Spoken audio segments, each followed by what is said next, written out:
नमस्कार, स्वागत है आपका बुलेटिन में। मैं हूं आपके साथ रागिनी सिंह राठौर। रुक करते हैं बिहार की खबरों की ओर। खबर चतरा से आ रही है, जहां बीते 14 मई को शहर के धंगाटोली मोहल्ले में 20 सूत्रीय अध्यक्ष उपेंद्र दांगी के बेटे Hrithik Roshan blind murder case का पुलिस ने खुलासा कर दिया है। एसडीपीओ अविनाश कुमार के नेतृत्व में गठित एसआईटी ने ब्लाइंड मर्डर केस में कई चौंकाने वाले खुलासे किए। एसडीपीओ ने बताया कि ऋतिक की मौत ज्यादा ब्राउन शुगर का सेवन करने से हुई थी। वहीं इस मामले में एसआईटी ने मृतक ऋतिक के 2 चचेरे भाई सूरज कुमार और रोहित कुमार को गिरफ्तार किया है। 14 मई 2023 को सदर थाना क्षेत्र के धंगाटोली में उपेंद्र दांगी के पुत्र ऋतिक रोशन की संदेहास्पद स्थिति में मृत्यु की सूचना हुई। सूचना को प्राप्त जैसे ही हम लोग सदर थाना को मिले, मैं स्वयं और सदर थाना के प्रभारी और अन्य पदाधिकारियों की टीम वहां गए और जाकर के सारी चीज़ों को बारीकियों से अध्ययन किए। पुलिस अधीक्षक चतरा के निर्देशानुसार छापेमारी टीम का गठन किया गया और साथ ही अनुसंधान को त्वरित गति से दिशा देने के लिए और सभी बिंदुओं पर जांच करने के लिए दिशा निर्देश प्राप्त हुआ। इस संदर्भ में हम लोगों ने पोस्टमार्टम रिपोर्ट एसएफएसएल जो फॉरेंसिक साइंस लेबोरेटरी है उसका सहायता लिया। साथ ही हम लोगों ने टेक्निकल टीम की सहायता ली और अंत में हम लोगों ने इस निष्कर्ष पे पहुंचे यहाँ पे कि ये जो मृत्यु हुई है उसकी वह ब्राउन शुगर पीने से हुई है। हेमंत सरकार द्वारा 26,000 शिक्षकों की नियुक्ति के विज्ञापन पर भाजपा विधायक भानु प्रताप शाही ने हेमंत सरकार पर जमकर निशाना साधा।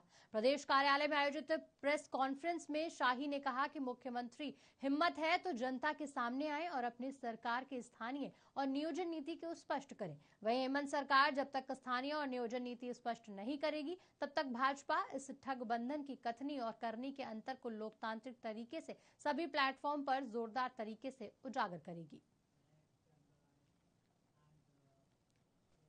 झामुमो प्रखंड कार्यालय गावा में संगठन के विस्तार के लिए एक किया गया और इस बैठक में मुख्य अतिथि के रूप में धनवार विधानसभा के पूर्व विधायक और अध्यक्ष उपस्थित रहे।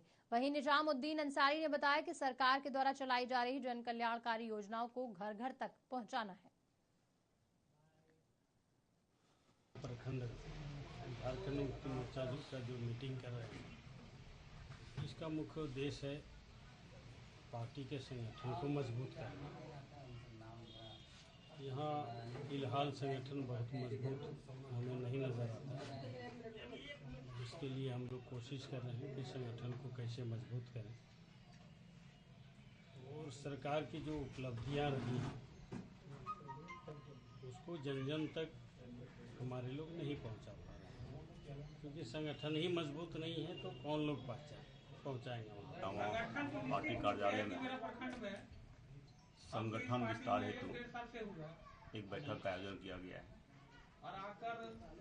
संगठन विस्तार पर चर्चा भी किया गया, संगठन कैसे मजबूती हो।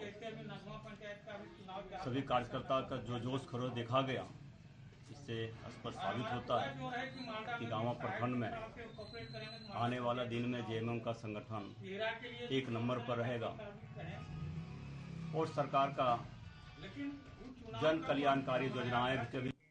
गोलमुरी थाना अंतर्गत आरडी क्रोटा कोल चौक्कर के पास गलत दिशा से आ रही अनियंत्रित ऑटो नाले में गिर गई। हालांकि इस दौरान ऑटो चालक ने कूदकर अपनी जान बचाई। वहीं स्थानीय लोगों ने मामले की सूचना पुलिस को दी। सूचना पाकर मौके पर पहुंची पुलिस ने चालक को इलाज के लिए एमजीएम अस्पताल पहुंचाया, जहां घायल का इलाज जारी है। सूचना मिली थी कि काली माटी रोड में वॉशिंग सेंटर के पास नाला में ऑटो तेजी से आ रहा था, गिर गया और चालक कूद गया। वैसे कुछ घटना चालक को नहीं हुई। ठीक है, अब तो मालिक को पूछा जाएगा चालक कौन है, गाड़ी का मालिक। गाड़ी चालक भाग घायल होने की सूचना अभी नहीं।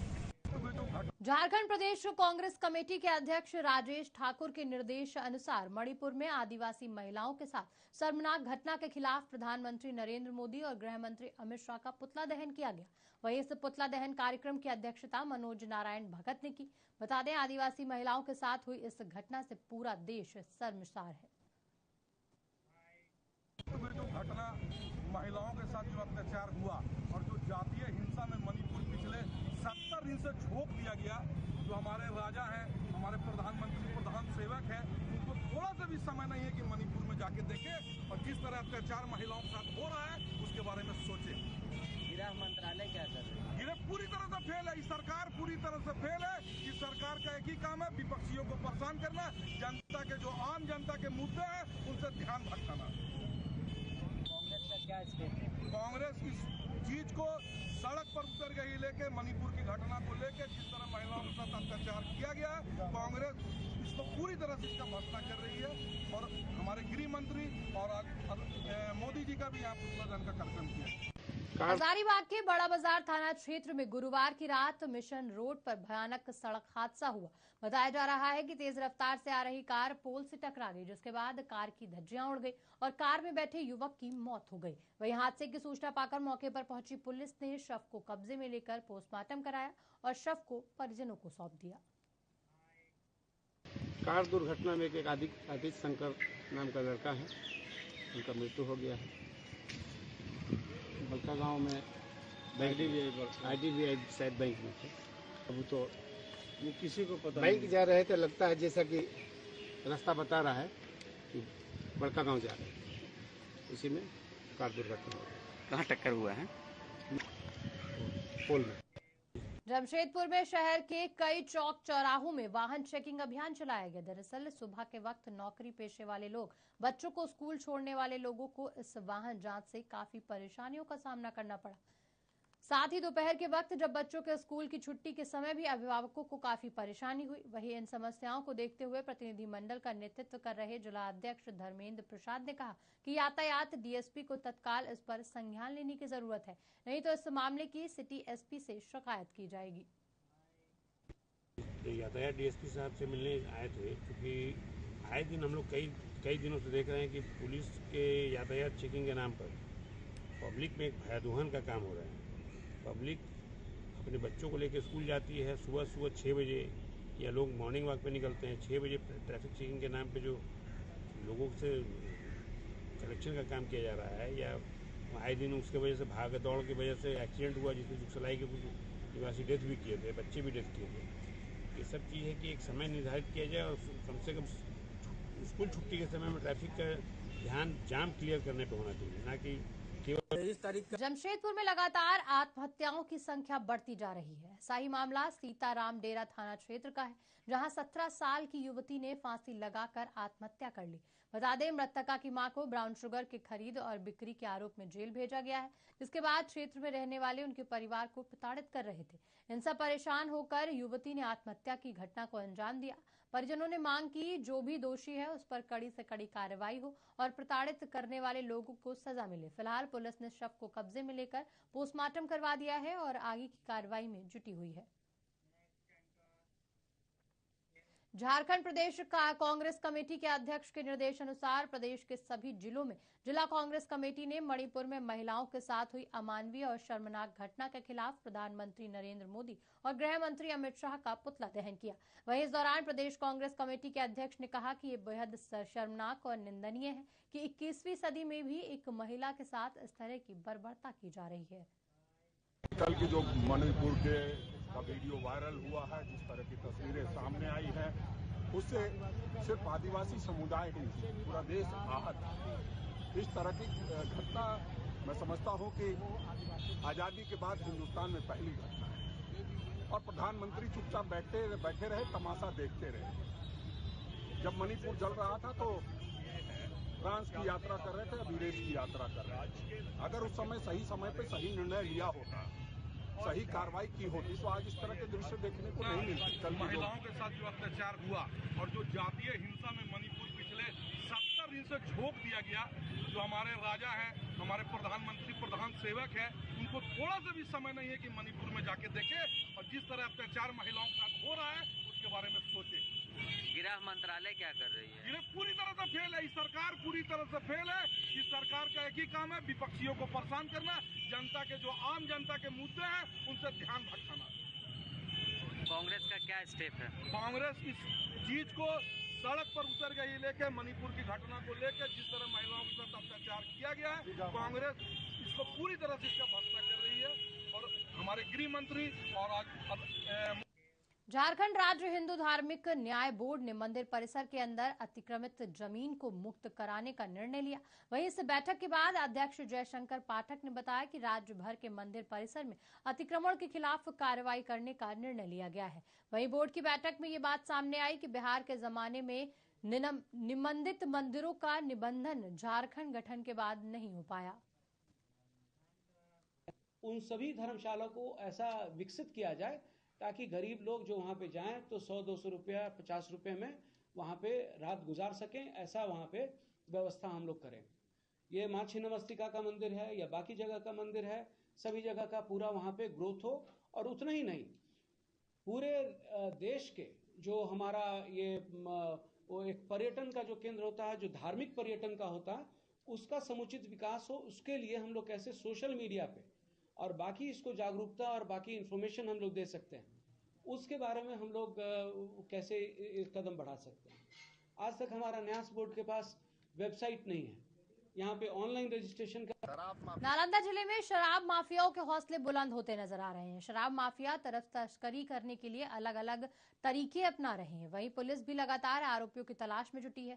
दरअसल पुलिस ने गुप्त सूचना के आधार पर शराबियों को पकड़ने गई थी। इस दौरान एक शराबी ने पुलिस पर धारदार हथियार से हमला कर दिया, जिससे हाथ बुरी तरह से उसका कट गया। जिसके बाद घायल पुलिसकर्मी को इलाज के लिए भगवान महावीर आयुर्विज्ञान संस्थान पावापुरी लाया गया। शराब माफिया हंगामा कर रहा है। वो लोग शराब पीते हैं, बेचते हैं, गलत धंधे करते हैं और नशे में कुछ भी करने के लिए उद्यत रहते हैं। अब पुलिस पर हमला हो जाना तो जनता कैसे सुरक्षित है? शराब माफिया पूरी तरह बेलगाम हो गए हैं बिहार में आज, और वो लोग अधिकतम प्रयास करते हैं कि अधिक से अधिक गलत काम किया जाए, समाज को अपने कंट्रोल में लिया जाए। और पुलिस का भी जब भय नहीं है तो जनता से क्या लगाव उनको रहेगा? पुलिस भी आज त्रस्त है, जनता पूरी तरह त्रस्त है। शराब माफिया बेलगाम है। ये लोग समाज को पूरी तरह निरंकुश बनाकर जीना चाहते हैं, अपने कंट्रोल में लेकर। अब यह माननीय मुख्यमंत्री जी का कार्य है कि पुलिस को कितना सशक्त करें, शराब माफियाओं पर नकेल कसें। हम लोग को मुख्यमंत्री नीतीश कुमार के बेहद करीबी माने जाने वाले बिहार सरकार के भवन निर्माण मंत्री की जुबान पर आखिरकार दिल की बात आ ही गई। जेडीयू के प्रदेश कार्यालय में आयोजित जन सुनवाई कार्यक्रम के दौरान उन्होंने कहा कि हम सभी चाहते हैं कि नीतीश कुमार देश के प्रधानमंत्री हो जाएं, लेकिन ये तय करना विपक्षी एकता के नेताओं का काम है। उन्होंने जोर देकर कहा कि ये ह्यूमन साइकोलॉजी है कि प्रत्येक दल चाहता है कि उनका नेता शीर्ष पद पर जाए, लेकिन लगे हाथ उन्होंने ये भी कह दिया कि हमारे नेता नीतीश कुमार ने पहले ही कहा था कि वो प्रधानमंत्री की रेस में नहीं है, नहीं विपक्षी एकता की बनने चाहते हैं, लेकिन प्रत्येक दल चाहता है कि उनका नेता स्थापित हो और सबसे बड़ा पद उन्हीं को मिले। हम लोग को कौन कन्वेनर के लिए? हमारी इच्छा से हम तो देश के चाहते हैं नीतीश जी प्रधानमंत्री हो जाएं, तो हमारे चाहने से थोड़ी हो जाएगा। हमारे चाहने से कन्वेनर, जो भी पॉलिटिकल पार्टी के लोग इस दल में बैठे हैं, उनके चाहने से कोई प्रधानमंत्री बनता है, कोई कन्वेनर बनता है। माननीय नेता ने स्पष्ट रूप से कहा है कि न मैं प्रधानमंत्री का दावेदार हूं, न मेरी कोई इच्छा है। हम सिर्फ और सिर्फ एक बड़े गठबंधन को बना करके भारतीय जनता पार्टी को इस देश में हराना चाहते हैं। उन्होंने कम से कम ये बात 100 बार कह चुकी। इसीलिए न नेता को कन्वेनर बनने की इच्छा है, न देश में प्रधानमंत्री बनने की इच्छा है। वो एक भूमिका में है, उस भूमिका का वो निर्वहन कर रहे हैं। हर एक नेता हर एक कार्यकर्ता अपने पार्टी के नेता को बिहार पटना में नेता प्रतिपक्ष विजय कुमार सिन्हा ने नीतीश सरकार पर गंभीर आरोप लगाते हुए कहा कि बिहार सरकार हत्या को स्वाभाविक मृत्यु में बदलने का खेल खेल रही है। और साथ ही उन्होंने कहा कि बीते 13 तारीख को पटना में हुए लाठीचार्ज में भाजपा नेता विजय कुमार सिंह की हत्या की गई थी, लेकिन उसे स्वाभाविक मृत्यु में बदल दिया गया। वहीं इस मामले को लेकर विजय कुमार सिन्हा ने कहा कि केवल विजय कुमार सिंह के मामले में ही नहीं, बल्कि पूरे बिहार में जहां भी हत्या हो रही है, पुलिस प्रशासन उसे स्वाभाविक मौत या हार्ट अटैक बताकर मामले से पल्ला झाड़ रहा है। बिहार सरकार किस तरह से अघोषित आपातकाल में प्रशासन पर अपनी दबिश बनाए हुए है। सदन से सड़क तक इनके कारनामा को जनता देखी। अब जो 13 तारीख को लाठीचार्ज में शहीद विजय सिंह की हत्या को ये पोस्टमार्टम में कह रहे हैं कि हार्ट अटैक। अरे आपका ये खेल तो पहले भी हुआ। लखीसराय में कवैया के साहु जी की पीट के लोगों ने हत्या किया, सारे लोग देखे, बेहोशी में हॉस्पिटल पहुंचा, हार्ट अटैक घोषित करके हत्या को आपने, मर्डर को आपने मृत्यु में बदल दिया। आज पुजारी भाई की वैशाली में पीट पीट कर हत्या किया और आप उसके थाना प्रभारी कह रहे हैं पहले से माइंड मेकअप है कि हार्ट अटैक है। हर जगह हत्या को स्वाभाविक मृत्यु में बदलने का खेल खेला जा रहा है, हार्ट अटैक से मृत्यु में बदलने का खेल खेला जा रहा है। और ये जब बड़े पदाधिकारी एक बार बोल देंगे तो छोटे का हिम्मत नहीं है। शासन की इतनी दबिश है, जिनके पास विभाग है वो जंगल राज के पुरोधा हैं, जो कहेंगे वही सही। और इस तरह का उच्च स्तरीय जांच हो सिटिंग जज से या सीबीआई से। भारतीय जनता पार्टी आपके इस पाप के कारनामा को छुपने नहीं देगा।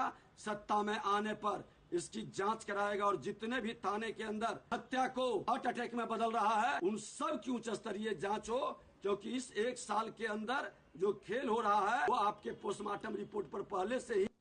पटना में नीतीश मंत्रिमंडल की परिवहन मंत्री शीला मंडल का हेलमेट चेकिंग को लेकर काटे जा रहे चालान मामले पर अजीबोगरीब बयान सामने आया। जब उनसे पूछा गया कि सीसीटीवी कैमरे के आधार पर हेलमेट चेकिंग के नाम पर चालान काटे जा रहे हैं जिससे लोग परेशान हैं, तब मंत्री शीला मंडल ने इस पूरे मामले में खुद को अनजान बताते हुए मामले की जाँच करने को कहा।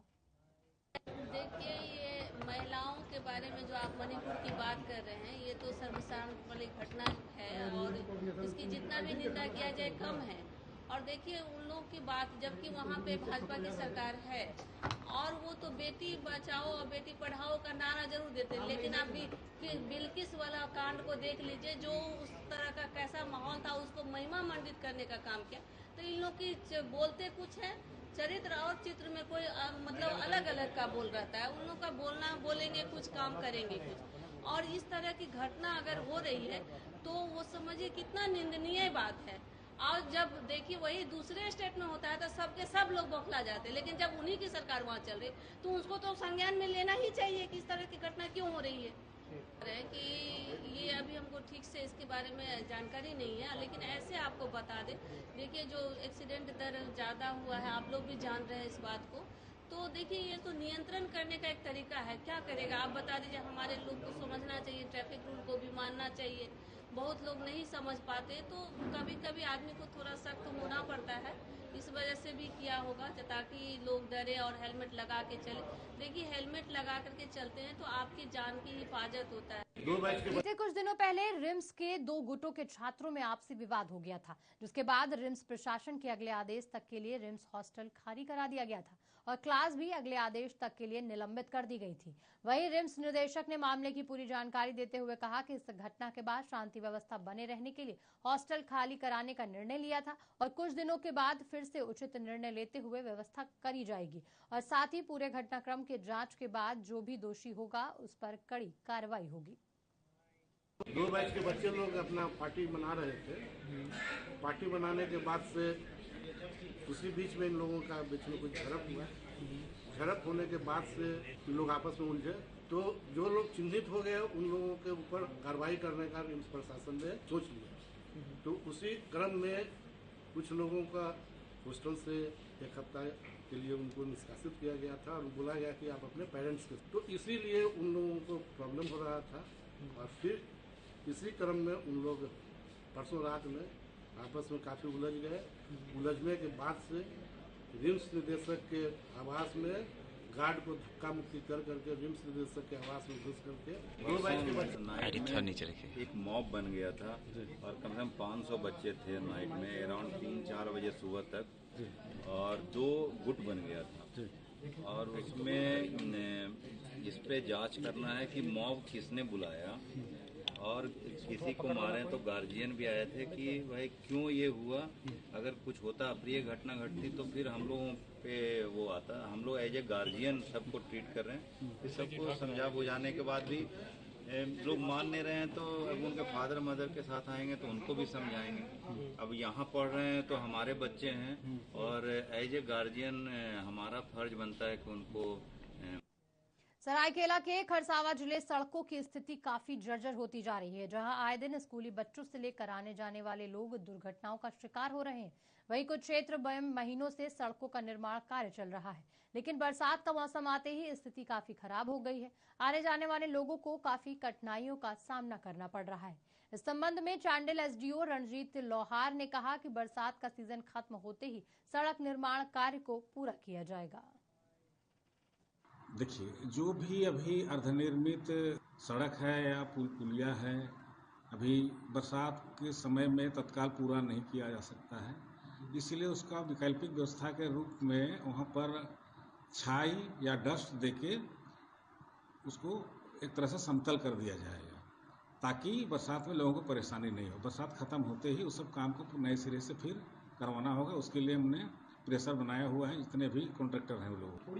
देखिए, जब प्रायः सभी सड़क का और नाली पुलिया का एक तरह से पाकुड़ में किसानों को कड़ी मेहनत करने के बाद भी उस हिसाब से मुनाफा नहीं मिल पा रहा है। दरअसल पाकुड़ प्रखंड के निचले इलाकों में हजारों एकड़ में हर साल पटसन की खेती होती है और इन खेती में धान की फसल नहीं हो पाती। इसी वजह से ये खेत बरसात होते ही पूरी तरह से डूब जाता है, जिससे किसानों की पैदावार को काफी नुकसान हो रहा है। जमीन में ये सब हमारा जो सड़क के इधर में और उधर में जितना सारा जमीन है ना, इस सारा जमीन में हम लोग जूट का खेती करते हैं। ये सब खेती करते हैं। अभी गर्मी का मौसम में पानी नहीं है, पानी नहीं हो रहा है, इसलिए हम लोग का जूट कटाई का टाइम हो गया है।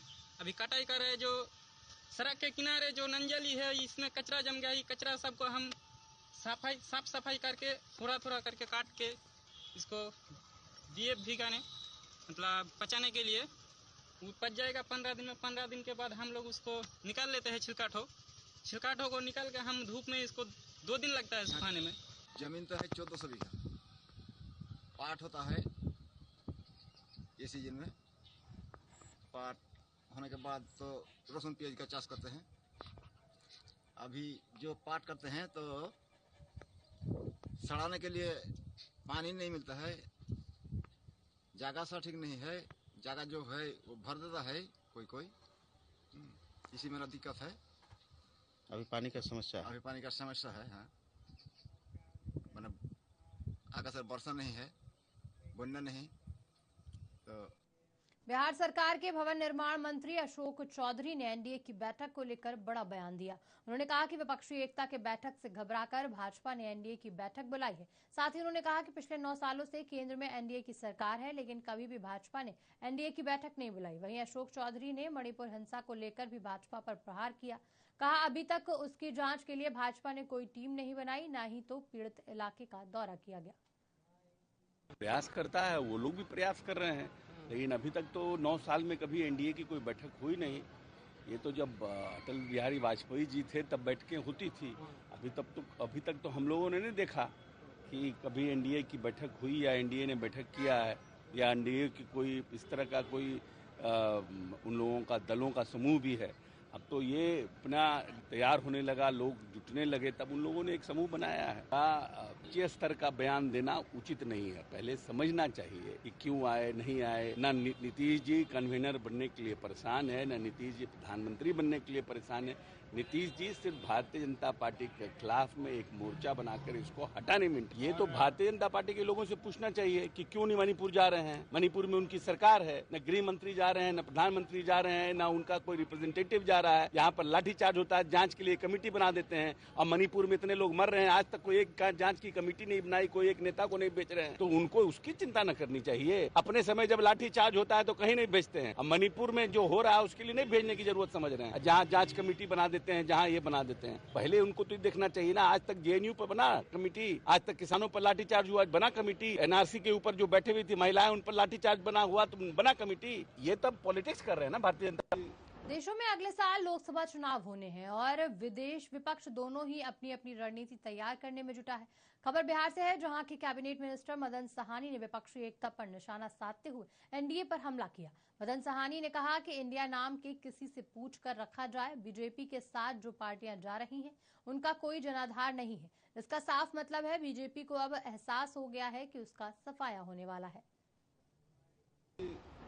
जो एकजुट हुए हैं, इस बौखलाहट में इस तरह का वो सवाल उठा रहे हैं और फिर हम अपना विपक्षी का क्या नाम रखेंगे ये तो हम लोग तय करेंगे ना। हमारे नाम को वो तय करने वाले कौन होते हैं? उन्होंने जब एनडीए रखा तो हम लोगों ने तो इस पर आपत्ति नहीं किया था और न आज कर रहे हैं। और सिर्फ नाम से इतना घबराहट है और आगे जब यह अभियान चलेगा उनको सत्ता से बेदखल करने का, तब उनको अंजाम पता है, आज भी उनको पता है अंजाम कि हमारा क्या होने वाला है। वो सत्ता से पूरी तरह बेदखल होने वाले हैं और इसी बौखलाहट में डर से वो इस तरह का बयानबाजी कर रहे हैं। हमारा नाम पूरा दुरुस्त है और हम इस नाम के सहारे लोगों तक पहुंच बनाने में जल्दी से सफल होंगे। एक बात आप समझ लीजिए, हमारे पास जितने नेता हैं वो अपने आप में बड़ा उपलब्धि है और उनका जो 38 दल का जो हम लोग देख रहे हैं, उनका अगर एक लोकसभा के लायक भी नेता नहीं है। और हमारे पास आदरणीय नीतीश कुमार जी जैसे नेता हैं जो राष्ट्रीय स्तर का पहचान है, लालू प्रसाद जी हैं, ममता बनर्जी हैं, सोनिया जी हैं, राहुल जी हैं, अरविंद केजरीवाल हैं, शरद पवार हैं, ऐसे अनेकों हमारे पास नेता हैं हमारे विपक्षी के बीच में जिनका राष्ट्रीय स्तर पर अपना पहचान है। और उनके साथ जो लोग हैं वो हम लोग कहेंगे तो आप लोग को भी लगेगा कि क्या बोल रहे हैं। ब्लॉक स्तर से ज़्यादा का नेता नहीं है। अकेले अगर वो लोग लड़ेंगे, जो लोग गठबंधन कर रहे हैं, उनका एक लोकसभा में भी उनका पहचान नहीं है।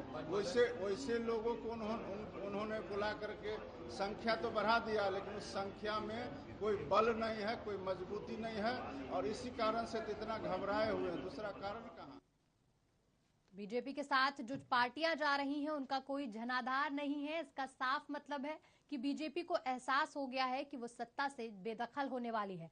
तो देश में अगले साल लोकसभा चुनाव है और विपक्ष दोनों ही अपनी अपनी रणनीति को तैयार करने में जुटी हुई हैं। बीते दिनों एनडीए और विपक्ष दोनों ने अपनी अपनी बैठक करी।